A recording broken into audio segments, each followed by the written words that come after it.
사사기 21장 마지막 장을 우리가 함께 읽었습니다. 이 사사기 21장의 내용은 앞서서 있었던 내용에 대한 결과, 그리고 그 결과를 어떻게 해결해 가는가 하는 그런 과정이 소개가 됩니다. 이 내용은 우리가 19장에서부터 쭉 읽어왔던 일련의 이야기의 결론이었습니다. 그 결론이 그렇게 아주 다급하고 위급한 문제는 해결했지만 그 문제가 깔끔하고 아주 좋게 해결된 것은 결코 아닙니다. 그것은 또 후대에 계속 좋지 못한 어떤 씨앗을 심는 꼴이 되고 말았다는 것이죠.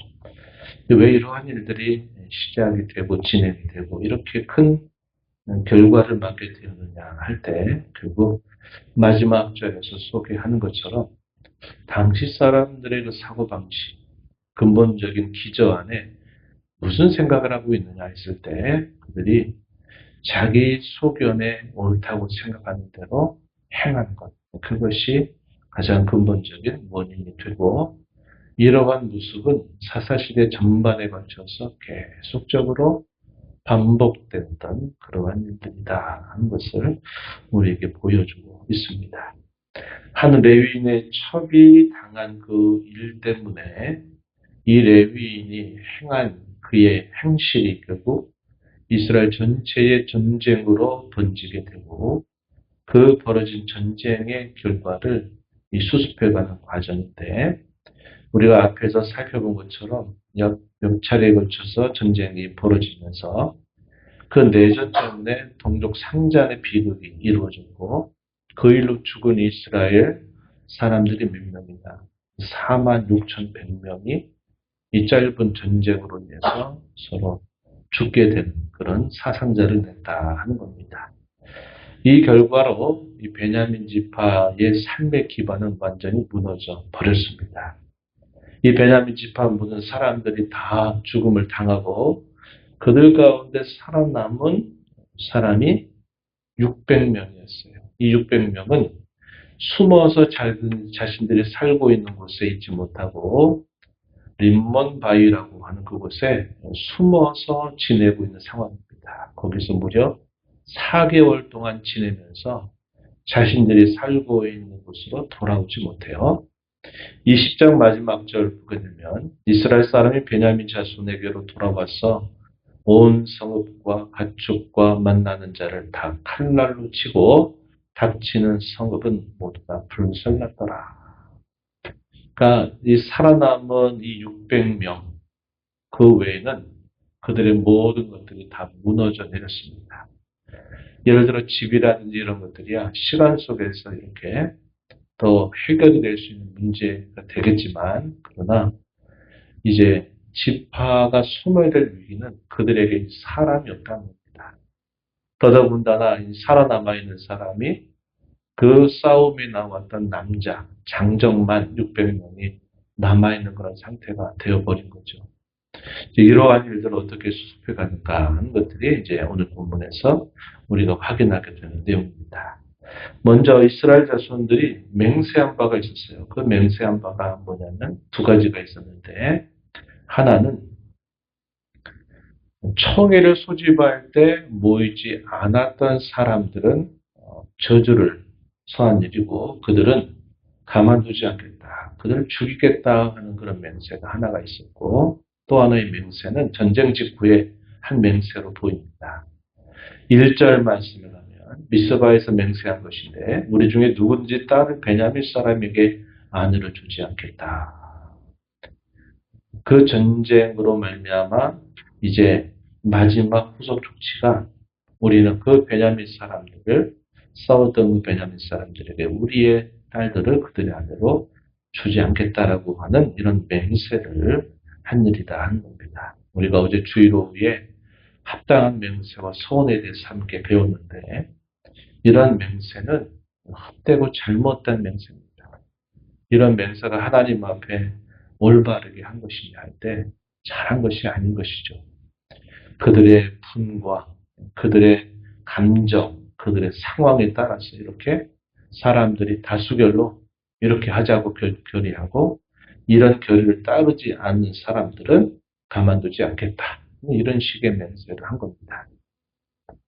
그러한 맹세 때문에 이제 그야말로 이 베냐민 지파는 다시 회생될 수 없는 지경에 이르게 된 거죠. 그리고 나서 그들이 뭐라고 말하느냐. 3절에 보면 이스라엘 하나님 여호와여 어찌하여 이스라엘에 이런 일이 생겨서 오늘 이스라엘 중에 한 지파가 없어지게 하시나이까. 하나님 앞에 그들이 탄원하는 그러한 말이 이 3절에 소개됩니다. 대성통곡하면서 전쟁을 마치고 돌아보니까 우리가 12지파로 하나님 백성을 이루고 있는데 결과적으로 봤더니 이 베냐민 지파가 이제는 다시 되살아날 수 없는 그런 상황이 되었다 하는 것을 깨닫고 하나님 앞에서 대성통곡합니다. 더더군다나 이 두 가지에 합당하지 못한 맹세 때문에 더욱더 큰 위기가 생긴 것입니다. 그래서 이런 문제를 어떻게 해결하느냐 할 때 그 해결 방법도 좋다고 말할 수 없는 겁니다. 먼저 하나의 맹세, 총회로 수집하지 않았던 사람들이 누구냐 했더니 야베스 길르앗 사람들이 총회 한 사람도 오지 않았습니다.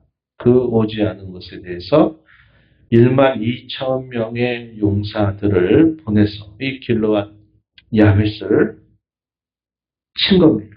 또 전쟁이 벌어진 거예요. 그래서 이 길르앗 야베스 사람들을 다 치고 누구만 남깁니다. 처녀만, 결혼하지 않은 처녀만 남겼는데 그 수가 400명이 남은 겁니다. 그 남은 400명을 이 베냐민에 남아있는 600명 중에 한 사람씩 아내로 묶어주는 거죠. 그래도 여전히 200명이 또 모자랍니다. 그래서 이 200명을 또 어떻게 할까? 그들이 공부하고 결정을 내리기를 해마다 실로 여호와의 성소가 있었던 이 실로에 명절이 되면 여인들이 올라온다는 겁니다. 그래서 그 축제 이후에 무도회가 있을 때 그 무도회 곁에 숨어 있다가 자신들이 원하는 처녀를 한 명씩 자기의 아내로 삼으라는 겁니다. 그리고 만약에 그들의 부모가 와서 도대체 어떻게 이런 일이 생기느냐라고 말할 때는 그 책임을 우리가 지겠다. 이렇게 말을 한 겁니다. 22절 한번 가서 보시죠. 22절 보면 만일 그의 아버지나 형제가 와서 우리에게 시비하면 우리가 그에게 말하기를 청하건대 너희는 우리에게 은혜를 베풀어 그들을 우리에게 줄지니라. 이는 우리가 전쟁할 때 각 사람을 위하여 그의 아내를 얻어주지 못하였고 너희가 자유로 그들에게 준 것이 아니니 너희에게 죄가 없을 것임이니라. 이렇게 말하겠다 한 겁니다. 이 말을 한번 곱씹어보면 이게 변명이라고 말할 수 있는 것인지 그 말하기가 어려운 겁니다. 지금 뭐라고 말하는 거예요? 지금 부모가 자기들이 소중하게 여기는 딸들을 다 강제적으로 빼앗겨서 소위 강제적으로 빼앗겨서 원치도 않는 결혼을 하게 되고 아내가 되어버린단 말이죠. 그렇다면 그러한 책임에 대해서 어떻게 하느냐. 아무런 미안하다 이런 것보다도 그냥 우리에게 은혜를 베풀어 달라 이렇게 그들에게 말하고 너희에게는 책임이 없다. 그 죄에 대해서 우리에게 죄가 있으면 우리가 그것은 담당하겠다. 이렇게 이야기하겠다는 겁니다. 이런 말을 들으면 그들의 부모나 또 그 무도에 올라와서 춤춘 여인들이 아이고 괜찮겠다 이렇게 생각하겠습니까? 말도 안 되는 이야기죠. 그런데 우리가 그거 다 우리가 알아서 책임질 테니 뒷일은 우리가 봐줄 테니 그렇게 해서 너희가 원하는 여인들을 한 사람씩 취해서 아내로 삼으라는 거예요. 그래서 그 600명이 가정을 꾸려서 그 자손들이 다시 번성할 수 있도록 하자는 겁니다. 이게 참 씁쓸한 이야기죠. 이런 것들이 쭉 살펴보면서 어느 하나 하나님께 묻고 하나님의 뜻을 따라서 올바른 길을 처신하는 것이 하나도 없어요. 이런 과정들이 이 사사기가 지금 보여주는 사건이죠. 우리가 특별히 17장에서부터 삼손 이야기 이후 17장에서부터 21장까지 사사시대 초기에 있었던 두 가지 이 사건, 종교인들, 다 레위인들이 관여가 됐어요. 레위인. 그러한 일들이 진행이 되면서 그 일에 관여했던 모든 사람들 중에 이 사람은 하나님 앞에 여전히 올바른 길을 택하고 생각하고 있다라고 말할 수 있는 사람은 한 사람도 없어요. 민족적으로 생각하는 그들의 판단이나 생각, 레위인의 생각, 또 그 사람을 돌보겠다고 말했던 한 노인의 모습, 어느 한 사람을 봐도 올바른 생각을 가지고 한 사람이 하나도 없습니다. 그래서 3절에서 왜 이스라엘에 이런 일이 생겼어? 오늘 이스라엘 지파 중에 한 지파가 없어지게 하시나이까? 하나님 앞에 탄원하면서 이렇게 말하지만 누구의 잘못입니까? 하나님이 그렇게 하신 겁니까? 아니죠. 그 어떤 일들이 어떤 사건이 하나 발생했는데 그 발생한 하나의 사건을 처리해가는 과정 하나하나가 깔끔하게 올바르게 처리한 일이 하나도 없습니다.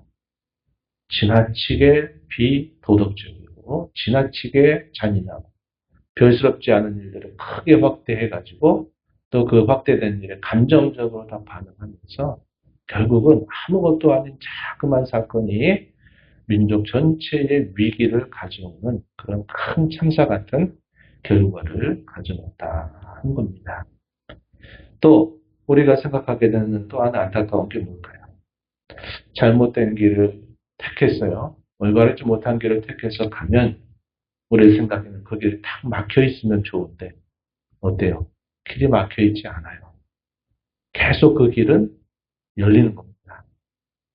우리가 믿음으로 올바른 길을 따라 걸어가려고 해도 그 길이 완전히 가로막히는 길이 없어요. 물론 앞에 가로막는 장애물과 반대가 되는 것들이 있을 수는 있어도 우리가 하나님 앞에서 올바른 길을 택하고 가고자 할 때 반드시 길은 열려요. 하나님은 그 길을 열어주시는 겁니다. 반대로 하나님을 등지고 그들이 뭔가 잘못된 길을 계속 택해서 갈 때도 길이 꽉 막혀 있지가 않고 거기에도 길이 열린단 말이죠.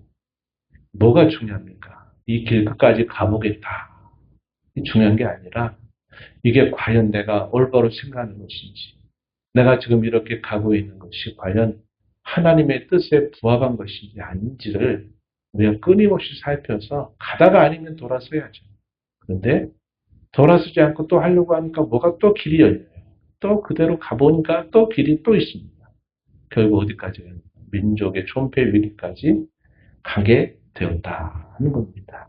그래서 우리가 이런 말씀들을 통해서 우리가 생각하게 되는 것은 잘못된 길이 계속 열린다. 그래서 그 길을 계속 따라가는 것이 우리가 가야 할 길이 아니고 그 길이 열리니까 갈 때까지 가보겠다 고집하는 것이 과연 하나님이 기뻐하신 것이 아니라 그렇게 하면 할수록 그 대가는 더 엄청난 큰 대가를 지불해야만 된다 하는 것이고 결국 이 이야기 속에서 어느 누구도 이겼다고 말할 수 없고 누구도 기뻐할 수 없는 일이 생겨난 겁니다. 싸우니까 싸움에서 목숨은 보존해야 되겠고 이겨야 되는 명분이 있지만 이겼다 그래서 그것이 기뻐할 만한 승리가 되는 것이 아닙니다. 결국은 같은 민족끼리 싸워서는 안 될 일들, 이런 일들을 결국 하게 되면서 승리라고 말할 수 없는 씁쓸한 결과를 다 맞게 되었다 하는 것이죠. 베냐민 미피스 지파 사람들도 어떠했습니까? 자기 지파에 속해 있었던 이 불량배들에 대해서 적절하게 처벌했다면 이렇게까지 안 됐을 겁니다. 그런데 우리 지파 사람 왜 건드냐? 그래가지고 무조건 잘못을 따지지도 않고 자기 지파 사람들 위하다가 결국 존폐 위기에 놓여버리게 되는 이런 결과를 맞은 거죠. 그래서 우리가 하나님의 말씀에 따라서 하나님의 뜻에 따라서 이게 가는 것이 맞는지 아닌지는 끊임없이 살펴야 되고 우리가 뒤늦게라도 이것이 아니로구나 할 때는 과감하게 돌아서서 우리가 그때라도 올바른 길을 걸어가는 것이 상책이다. 상책이다. 이것을 우리가 오늘 이야기를 통해서 배우게 되고, 근본적으로는 이 17장에서도 21장까지 네 번씩이나 반복되고 있는 반복구. 그때의 왕이 없으므로 자기 소견에 오른 대로 행하였다라는 것. 참되신 하나님을 자신들의 왕으로 인정하지 않고 여전히 겉으로는 하나님의 이름을 부르지만 그들의 모든 생각과 내면 속에는 자기가 왕입니다. 자기 생각이 왕이고 자기 경험이 왕이고 다 결정은 내가 하고 싶은 대로 내가 옳다고 여기는 대로 때로는 다른 사람에게 동의를 얻고 다수의 결의를 이끌어가지고 여러 사람들이 결정했으니 그게 옳다. 이렇게 생각했던 그들의 이 잘못된 사고가 결국 이 사사시대 전체를 어둠으로 또 죄악으로 몰아가 버리는 그런 안타까운 일이 생겼다 하는 겁니다. 바울 사도는 갈라디아서 2장 10절에서 그렇게 말하죠. 내가 그리스도와 함께 십자가에 못 박혔나니 이제는 내가 산 것이 아니라 내 안에 오직 그리스도께서 산 것이라. 이제 내가 육체 가운데 사는 것은 나를 위하여 산 것이 아니라 나를 위하여 자기 목숨을 들이신 버려주신 예수 그리스도를 믿는 믿음 안에서 사는 것이다. 이렇게 가르칩니다. 이 말이 뭘 가르쳐 줄까요? 우리가 입술로만 주여 주여 하면서 결국은 내가 하고 싶은 대로 결정하고 가는 것이 아니라 우리 구원받은 성도의 삶은 우리 안에 내주하시는 그리스도, 그 그리스도께서 참되신 왕으로 모시고 주님이 원하시는지 원치 아니하는지를 항상 묻고 그 뜻에 따라서 나를 복종하고 순종하는 삶을 살아가는 것이 이것이 진정한 그리스도인의 구원받은 자의 삶이다 하는 것을 가르쳐 줍니다. 오늘 우리가 이런 교훈을 다시 마음에 새기면서 또 이 하루 이 한 주간 남은 삶 하나님 앞에 구원받은 성도답게 주님을 진정한 우리의 삶의 진정한 주권자 왕으로 모시고 살아가는 저와 여러분 되기를 바랍니다. 하나님 아버지 이 새벽 시간 저희들을 깨워주셔서 오늘도 새날을 주신 아버지 앞에 나와 찬양드리며 저에게 주시는 말씀을 또다시 마음에 새기게 하시며 감사합니다. 사사기를 쭉 읽어오면서 그 시대에 전체적으로 반복되는 말씀을 다시 한번 생각합니다. 그때에 왕이 없으므로 각자 자기 소견에 옳은 대로 행하였다라고 하는 이 표현이 그 시대에 자그마한 사건이 벌어져도 그 문제를 얼마나 크게 만들어서 돌이킬 수 없는 큰 대가를 치르게 하는 그런 일들이 있었는가 저희들이 살펴보게 됩니다. 작은 일을 큰 일로 만들어서 큰 피해를 경험하게 되는 일도 있고 반대로 큰 일처럼 보여도 지혜롭게 잘 그런 문제를 처리해서 별스럽지 않은 것으로 잘 마무리하는 길도 있음을 저희가 배웁니다. 이 땅에 구원받은 성도로 살면서 저희의 왕 되신 하나님, 저희의 창조주가 되시며 구속주가 되신 우리 하나님, 저희의 삶의 진정한 주인으로 모시고서 주님의 인도와 다스림에 순복하며 때로 복종하며 살아갈 줄 아는 저희의 삶이 되게 해주시기를 바랍니다. 주 앞에 나와 기도하는 심령들의 간구를 귀를 주시고 응답해 주시기를 바라며 예수님 이름으로 기도하옵나이다. 아멘.